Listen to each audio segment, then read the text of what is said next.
Hello everybody, Moarhammer here, and I've got another battle report for you.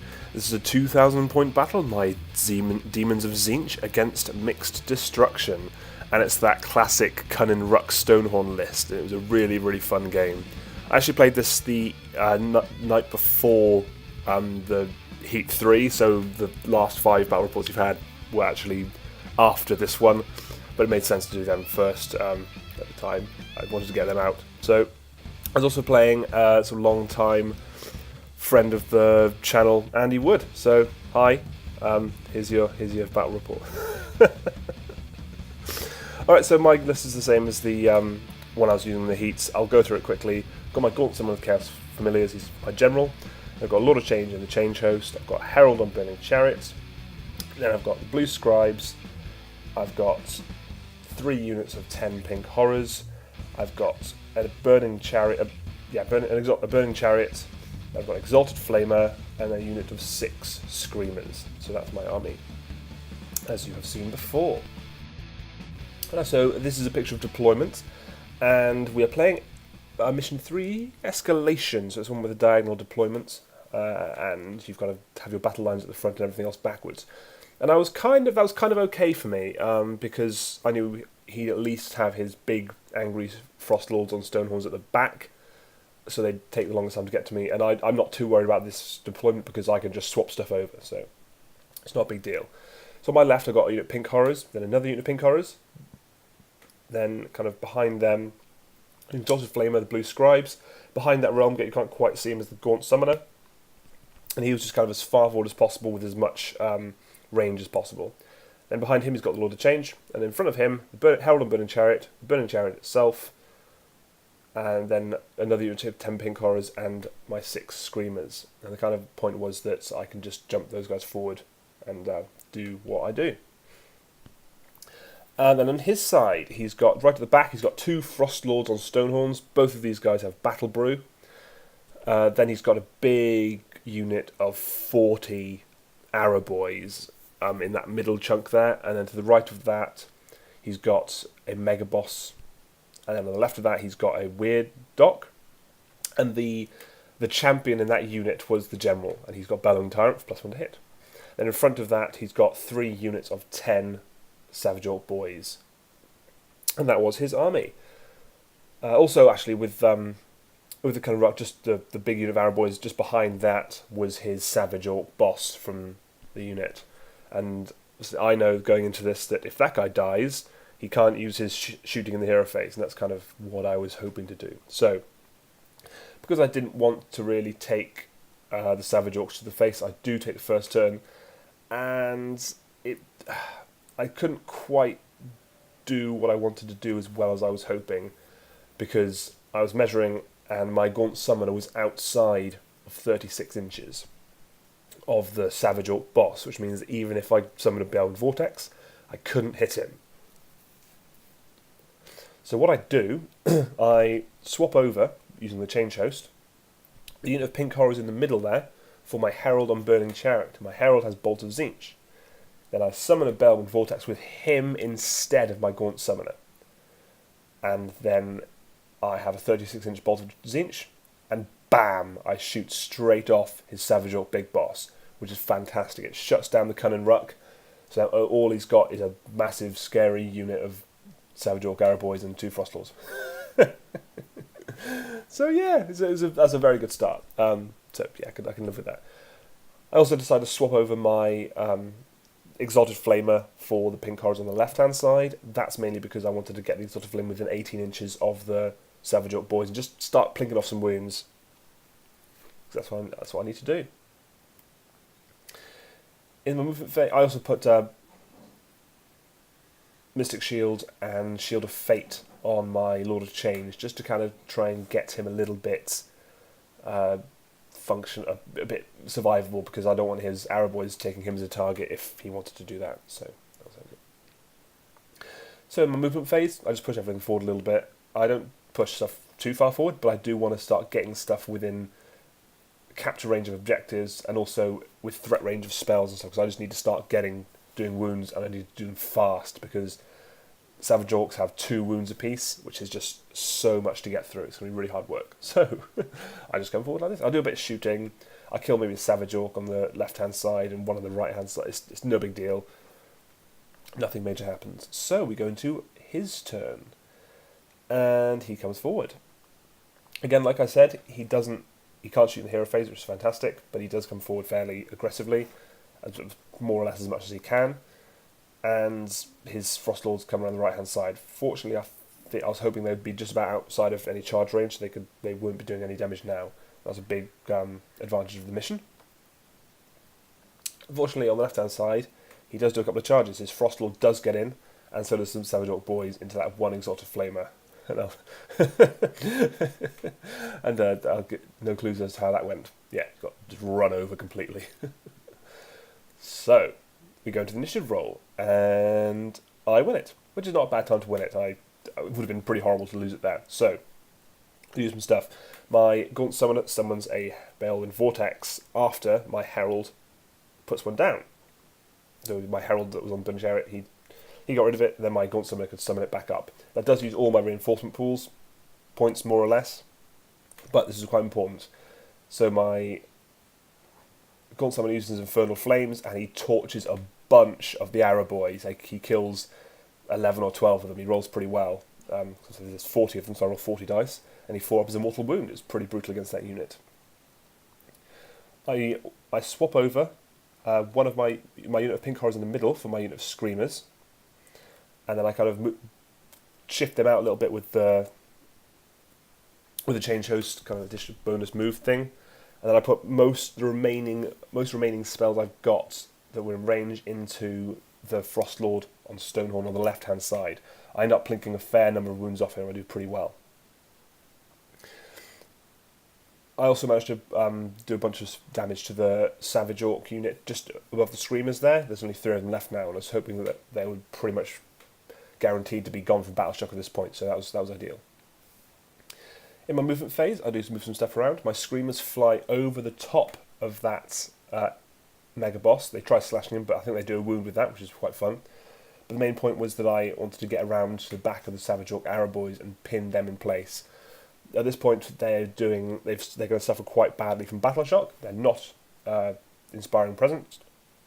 So if I can do some damage with the Screamers, every wound I do, or every model I kill, will be additional Battle Shock loss, and that's really what I'm going for, just maximum loss of Battle Shock. My Burning Chariot also shoots them, and any horror that was in range shoots them, just to try and plink as much as I can off. On the left-hand side, my Herald on Burning Chariot is going to slam into the Frostlord. Because he's got D3 damage against monsters, if I can just get 1 or 2 of those Screaming attacks through, I've got a good chance of actually maybe bringing him down. I think at this point he only had about maybe 5 wounds left. So if I can actually do the damage on him, that would be fantastic.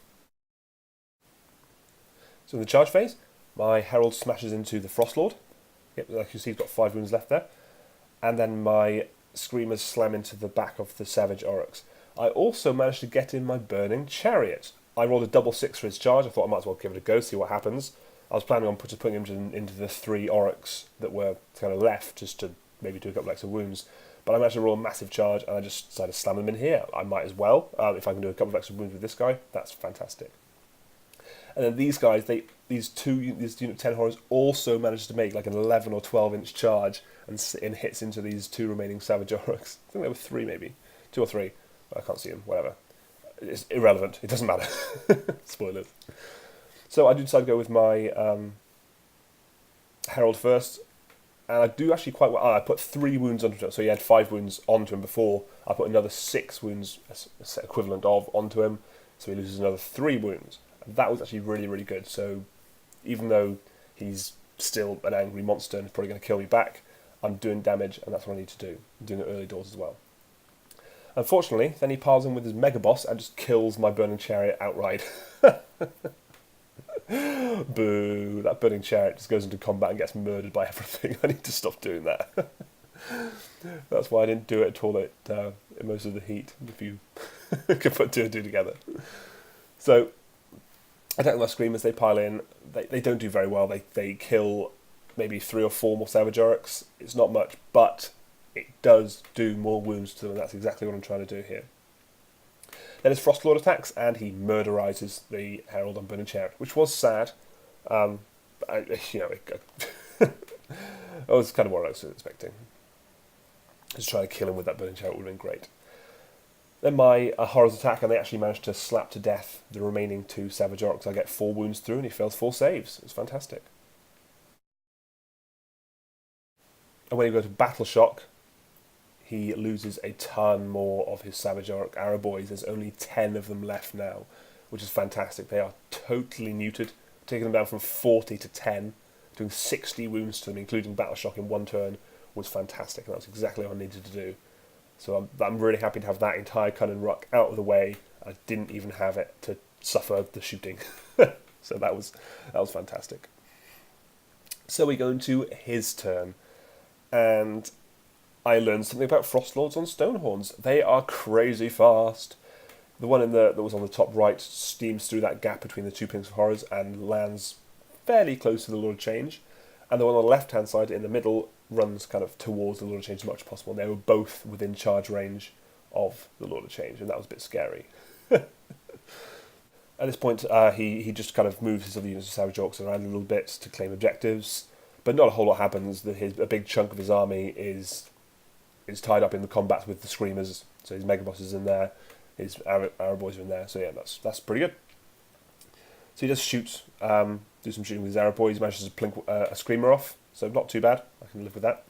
So into the charge phase, and his one Frostlord makes him the Lord of Change, and the other doesn't make the Lord of Change, but does make the Screamers. The Horrors, which was a bit sad. So he goes first with the one against the Lord of Change, surprisingly, and he just rolls him over. It was brutal. If I had Mystic Shield and Shield of Fate on this guy still, he may have survived, but alas, he did not. Unfortunately. So that was interesting. I wasn't sure how I was going to deal with this guy now. And then over here, I attack him with my Screamers. I do nothing. So he attacks with his Arrow Boys. He does, again, nothing. Oh, no, I think he kills another Screamer with them. Might have been his Mega Boss attack, actually. My Screamers attack the Savage Boys. They kill another 2 or 3, so they do pretty well. Then his Frostlord rolls over the Pink Horrors here. I kind of wish I still had some points to split, because if I could split here, I could have actually tied up both Frostlords with Blue Horrors. But because I had to summon 2 Bellwind Vortexes, I couldn't do that. So we go into the initiative roll, and I win it again, which is fantastic. And I do actually do some pretty useful stuff. My Blue Scribes that had learnt Infernal Gateway previously from the Lord of Change casts it on one of the Frostlords, and he blows him off the board, which was fantastic. I think I did actually need Wretch with an Arcane Bolt to finish him off, but really good to have him down. I do cast a spell at a long-range Bolt of Tzeentch as well at the Savage Orc boys on the left-hand side on that objective, and I actually managed to plink a fair few of them off as well. So that was pretty good going. And then a couple of other spells from here and there, like with the Pink Horrors, just had a long-range sort of unchecked mutation at them, so just to blink a few of them off, because if I can get them down to a decent number, my Screamers might actually be able to claim that objective. That was kind of my plan. So I fly over with my Screamers. I retreat from combat. There's no point in being just tied up in that combat. To try and sit on that objective and just stop him scoring a little bit. Because I know that he's got, I think I've killed 4 or 5 this turn. It's a shaky Battle Shock. If 1 or 2 of them run away, I can claim that objective, which would be fantastic. I've also got the one in the middle and the one on the right-hand side, so I'm claiming a lot of points this turn from being on those objectives, even if he is kind of steamrollering my toys a little bit. I do a bit of shooting. It's not really consequential. I think I'll maybe kill a couple of boys here or there, but not a whole lot happens. In the Battle Shock phase, as I was hoping, 3 of the Savage Boys run away, which means there's only 2 on the objective, so I score this turn, so that puts me ahead on objectives as well, which is fantastic. So we go into his turn, and his boys kind of run around towards the Screamers and the objective. His Mega Boss and the Stone Lord kind of push into the middle to deal with those Pink Horrors.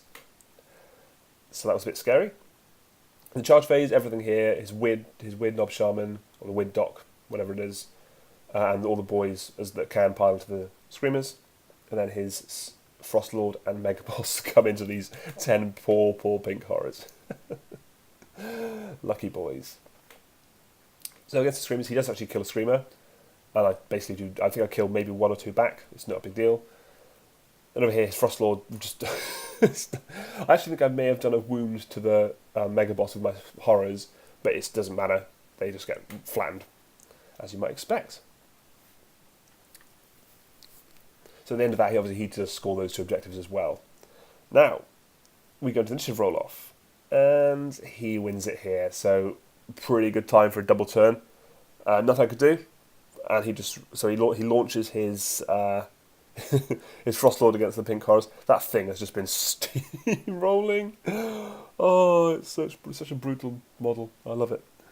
So he charges off towards the pink horrors on the top right hand side, and I was hoping I was in cover. Maybe I could just survive.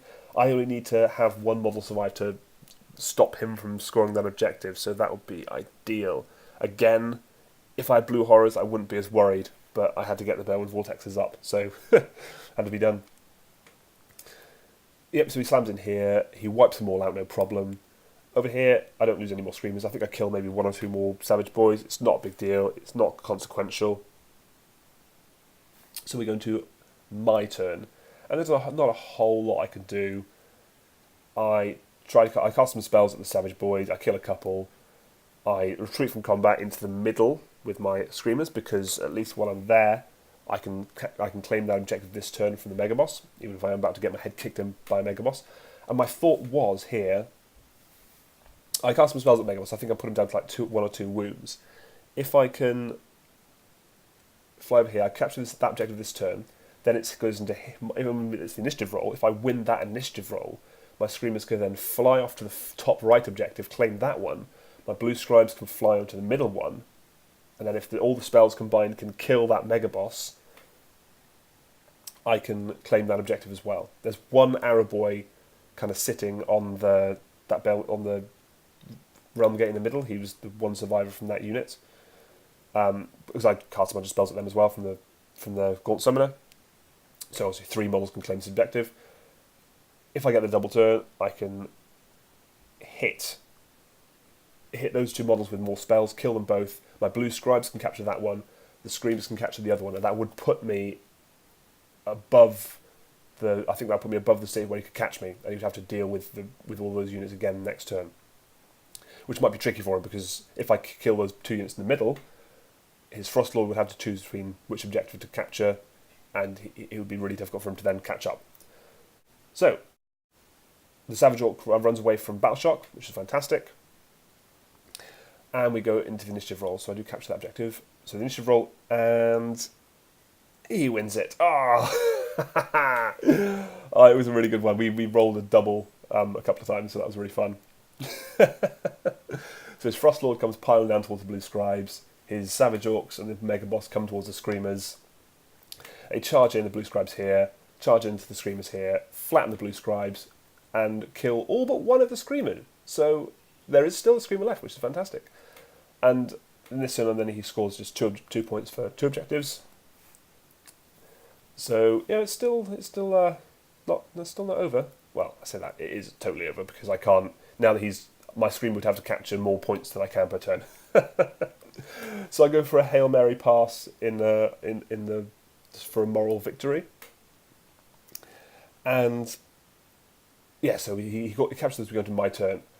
My Gaunt Summoner banishes the Bellwind Vortex, and he lands within 3 inches of the Frostlord. He moves up there and he charges into combat. Now, I know he's got the whole double, half damage thing, but my Warp Tongue Blade, if I get through an armor save with it, I have to roll over their bravery on 2d6, and they are instantly slain. So there was a possibility of that, actually, which was really, really cool. So I charge in, I hit, I wound. He fails his save, but I roll a 3. I don't manage to roll over his bravery, which was so close. Oh, well, it wasn't close. I rolled a 3, but if I had rolled over his bravery, would have slain that guy instantly. It would have been amazing, but it didn't happen. And unsurprisingly, he just flattens my Gaunt Summoner. My other Screamer does, however, capture that last objective, but it doesn't matter because that is the end of the game right there. It was such a brutal game. I really, really enjoyed this game. We were laughing a lot. His weird dog had an interesting nickname that we were laughing about.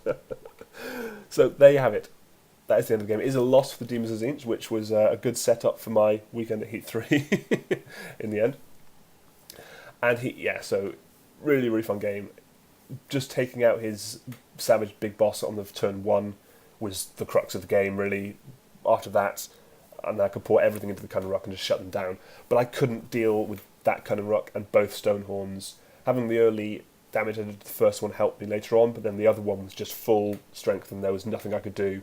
Once that Lord of Change got hit, he went down, that was it. I should have concentrated a bit more on protecting the Lord of Change because I knew it was inevitable. I didn't realise quite how fast Frostlords on Stonehorns were. 12-inch move plus they can run and charge, so, plus the destruction move. So yeah, it's pretty brutal.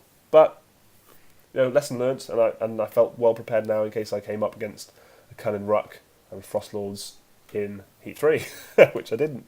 But it was still a really, really fun game, and it's thoroughly enjoyable to play sort of a top-tier list, as it were, and it was a top opponent as well. I really, really enjoyed the game. So, thanks very much for watching, and I'll see you again soon for another battle report.